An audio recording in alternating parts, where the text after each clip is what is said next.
வணக்கம் நண்பர்களே, எல்லோரும் எப்படி இருக்கீங்க? இன்றைக்கி நம்ம சேனலில் பார்த்திங்கன்னா ஒரு ஹெல்த்தியான ஒரு பிரேக்ஃபாஸ்ட் ஆர் டின்னர் ரெண்டுத்துக்குமே சாப்பிடலாம் அந்த மாதிரி ஒரு ரெசிபி தான் பார்க்க போகிறோம். வெயிட் லாஸ்க்கு ரொம்பவே ஹெல்ப் பண்ணும். அவல் வச்சு இந்த ரெசிபி பண்ண போகிறோம், அவல் உப்புமா.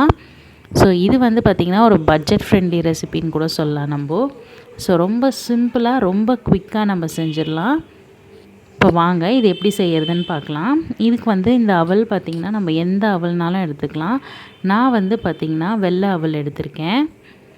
இது வந்து பார்த்திங்கன்னா ரொம்ப ஃப்ளாட்டாக இருக்காது, உப்புமா அவல் மாதிரி இது.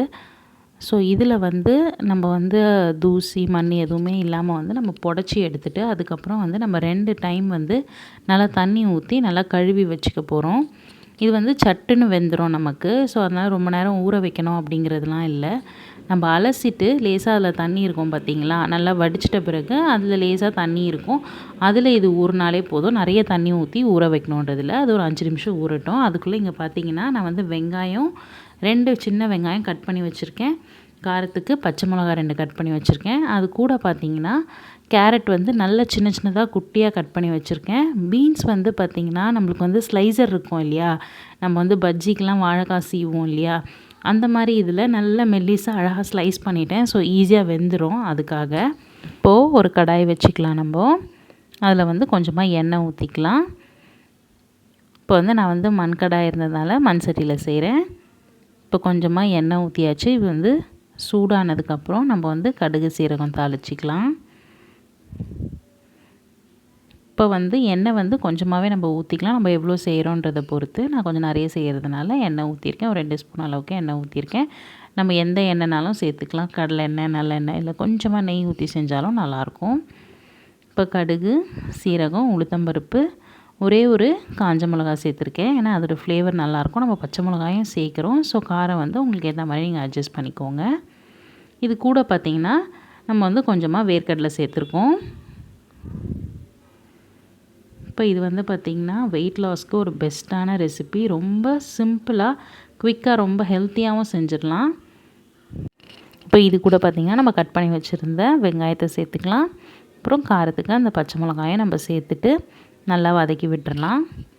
இப்போ வந்து வெங்காயம் வதங்கின பிறகு தான் நம்ம வெஜிடபிள்ஸ் சேர்க்கணுன்றதில்ல. வெங்காயம் வந்து லேசாக கொஞ்சம் நேரம் வதக்கிட்டு ஒரு சும்மா லைட்டாக வதக்கிட்டு அது கூடவே வந்து பார்த்திங்கன்னா நம்ம கேரட் பீன்ஸு சேர்த்துடலாம். ஏன்னா நம்ம சின்ன சின்னதாக கட் பண்ணி வச்சுருக்கிறதுனால இந்த வெங்காயம் எல்லாம் சேர்ந்து வதங்கும் போதே நமக்கு வந்து இந்த காயெல்லாம் நமக்கு வெந்துடும். நம்ம இது கூட பட்டாணி எல்லாம் என்ன குடமிளகா எல்லாத்தையுமே நம்ம சேர்க்கலாம். அதுவும் டேஸ்ட்டாக இருக்கும்.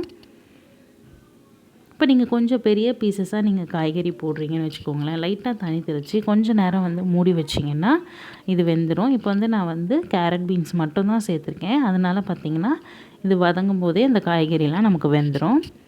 இப்போ இந்த ஸ்டேஜில் பார்த்திங்கன்னா மஞ்சத்தூள் வந்து நமக்கு ஆப்ஷனல் தான். வேணும்னா நம்ம மஞ்சத்தூள் சேர்த்துக்கலாம். இப்போ பாருங்கள், அவல் வந்து நல்லா ஊறிடுச்சு. உங்களுக்கு ஊறலை அப்படின்ற மாதிரி இருந்துச்சுன்னா நடுவில் கொஞ்சம் நேரம் கழித்து திறந்து பாருங்கள். லைட்டாக தண்ணி தெளித்து திரும்ப ஒரு 2 நிமிஷம் ஊற வச்சிங்கன்னா ஊறிடும். இப்போ இது வந்து பார்த்திங்கன்னா நல்லாவே ஊறிருக்கு. நம்ம அவல் சேர்த்தாச்சு. இப்போ நல்லா கலந்து விட்டுறலாம். இப்போ நம்ம எதுவும் பார்த்திங்கன்னா உப்பு எதுவும் நம்ம வதக்கும் போது சேர்க்கலை. இப்போ தான் வந்து நம்ம உப்பு சேர்க்குறோம். டேஸ்ட் பண்ணி பார்த்துட்டு நீங்கள் வந்து உப்பு அட்ஜஸ்ட் பண்ணிக்கோங்க.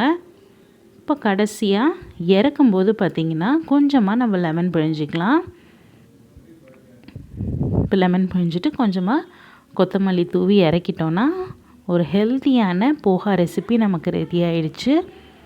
இது வந்து பார்த்திங்கன்னா ரொம்ப ரொம்ப ஹெல்த்தி நமக்கு. இது வந்து பிரேக்ஃபாஸ்ட்டாகவும் காலைல குயிக்காக நம்ம செஞ்சு சாப்பிட்றலாம். இந்த கேரட் பீன்ஸ் வந்து பார்த்திங்கன்னா ஆப்ஷனல் தான் நமக்கு. உங்கள்கிட்ட இல்லை அப்படின்னா நீங்கள் வந்து வெஜிடபிள்ஸ் எதுவும் சேர்க்காம நீங்கள் வெறும் ஒரு வெங்காயம் கட் பண்ணி போட்டுட்டு சூப்பராக தாளிச்சிட்டு அழகாக செஞ்சு சாப்பிட்டுட்டு போயிடலாம். டின்னராகவும் நம்ம எடுத்துக்கலாம். நான் ஃபஸ்ட்டே சொன்ன மாதிரி ஒரு சிம்பிளான பட்ஜெட் ஃப்ரெண்ட்லி ரெசிபி ரெடி ஆகிடுச்சு. ஸோ நீங்களும் வீட்டில் ட்ரை பண்ணி பாருங்கள். இந்த வீடியோ உங்களுக்கு பிடிச்சிருந்ததுன்னா மறக்காமல் நம்ம சேனலுக்கு சப்ஸ்கிரைப் பண்ணுங்கள். திரும்பவும் இதே மாதிரி ஒரு அட்டகாசமான வீடியோவில் உங்களை பார்க்குறேன். அது வரைக்கும் பாய்.